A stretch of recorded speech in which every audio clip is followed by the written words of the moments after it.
HMPV ప్రధానంగా కలుషితమైన వ్యక్తి తుమ్మడం, దగ్గడం లేదా మాట్లాడినప్పుడు విడుదలయ్యే శ్వాసక్రియ ద్వారా వ్యాపిస్తుంది.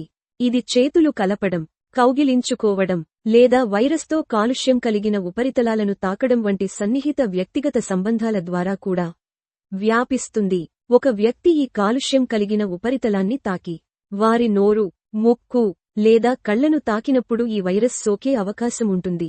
ఈ వ్యాప్తి విధానం ఇన్ఫ్లుయెంజా మరియు కోవిడ్-19 వ్యాప్తి విధానానికి చాలా దగ్గరగా ఉంటుంది.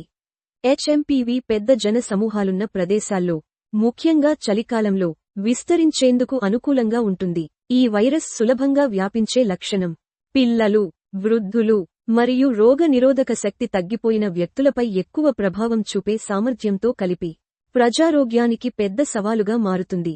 పాఠశాలలు, డే కేర్ సెంటర్లు, వృద్ధాశ్రమాలు మరియు ఆసుపత్రులు ముఖ్యంగా వ్యాధి ప్రబలడానికి అనుకూలమైన ప్రదేశాలు. మరొక లాక్డౌన్ వస్తుందా అనే దానిపై చాలా అంశాలు ఆధారపడి ఉంటాయి. 1.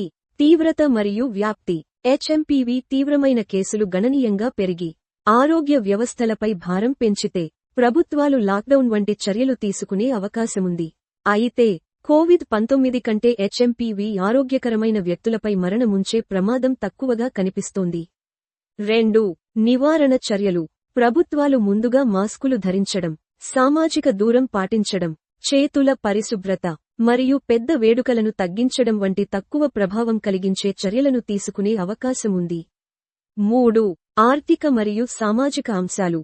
కోవిడ్-19 లాక్డౌన్ల వల్ల ప్రపంచం ఎదుర్కొన్న ఆర్థిక మరియు సామాజిక భారం వల్ల ఈసారి ప్రభుత్వాలు వాటి వ్యయాన్ని బాగా ఆలోచిస్తాయి. చైనా ఈ వ్యాధి వ్యాప్తికి ఎలా స్పందిస్తుందన్నది ప్రపంచ దృష్టిలో ఉంది. ఇప్పటివరకు చైనా ప్రభుత్వాలు తెలియని మూలంగల న్యూమోనియా కేసులను పర్యవేక్షించడానికి విస్తృత వ్యవస్థలను అమలు చేస్తున్నాయి. ఇది మరింత జాగ్రత్త వహించడాన్ని సూచిస్తుంది. అయితే ఈ పరిస్థితి మరింత తీవ్రమైందిగా మారితే లాక్డౌన్లకు దారితీస్తుందా లేదా అన్నది రాబోయే వారాల్లో పరిస్థితులపై ఆధారపడి ఉంటుంది. ప్రస్తుతం ప్రధాన దృష్టి కేసులను తొందరగా గుర్తించడం, బాధితులను ఇతరుల నుండి వేరుచేయడం మరియు వైరస్ వ్యాప్తిని నియంత్రించడానికి నివారణ చర్యలను బలోపేతం చేయడం.